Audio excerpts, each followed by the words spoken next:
Հակակոռուպցիոն կոմիտեում նախաձեռնված քրեական բարույթի շրջանակում կաշառք տալ ու ստանալու մեղադրանքով ձերբակալվել են Բրյուսովի անվան պետական համալսարանի ամբիոններից մեկի վարիչն ու դասախոսական կազմի մի շարք անձինք։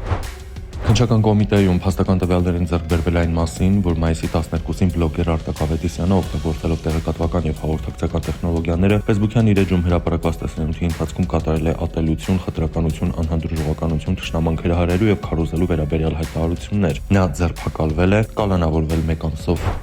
Քննչական կոմիտեում փաստական տվյալներ են ձեռք բերվել այն մասին, որ ՄՊ-ն այցելելով անչափահասի բնակության վայրեր օգտվելով նրա տանը միայնակ գտնվելու հանգամանքից սեքսուալ բնույթի բռնի գործողություններ է կատարել վերջինիս նկատմամբ։ Նա կալանավորվել է։ Քննչական կոմիտեում ստացված հաղորդման համաձայն մայիսի 14-ին Տաշիր համայնքի պոլիկլինիկայում ՆՊ-ն նկատելով ՆԳ-ի օձիքին փակցված քաղաքացիական պայմանագիր կուսակցության ղեկավարի կողմից նվիրված քարտեզը վիրավորել է նրան, ապա պահանջել հեռանալ պոլիկլինիկայից, հայտնելով, որ այդ տարածքը ՍԿ-ին է պատկանում, որից հետո սպառնացել է դանակով հարվածել, այնուհետև քարտեզը քաշել է օձիքից, ինչի հետևանքով ՆԳ-ի ինքնազգացողությունը վատացել է, վայր ընկել ու գետնին հարվածելու հետևանքով գլխի շրջանում ստացել մարմնական վնասվածք։ Նախաձեռնվել է քրեական բարույթ, նա ձերբակալվել է։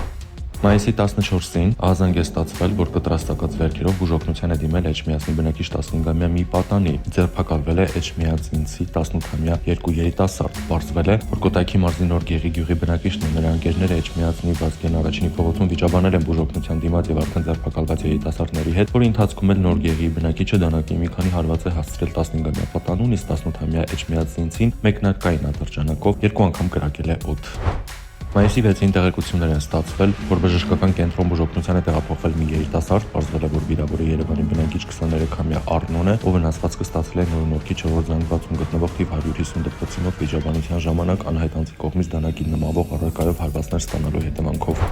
Մայիսի 3-ին տեղեկություն է ստացվել, որ շենքերից մեկի տարածքից մի քաղաքացի փորձում է ինքնասպան լինել, պարզվել է, որ նա Երևանի 24-ամյա բնակչուհի է։ Ոստիկաններին հայտնել է, որ Սևանարիջի ափամերձ տարածքում որպես Yandex տաքսի ծառայություն պատվիրած Toyota Magnus ավտոմեքենայի սրահում նշված ավտոմեքենայի վարորդ Արմավիրի մարզի բնակիչ 46-ամյա ԱԲ-ն իր նկատմամբ կատարել է սեքսուալ բնույթի բռնի գործողություններ, ինչից հետո նա որոշել է ինքնասպան լինել։ Մայիսի 14-ին Զոբունի Եղվարդ ավտոճանապարհին բախվել են 45-ամյա Վահանի վարած երկաթով բեռնված Գազել Մագնիշի բեռնատարը եւ 43-ամյա Գրիգորի վարած Nissan Tida Մագնիշի ավտոմեքենան։ Վարորդները տեղափոխվել են հիվանդանոց։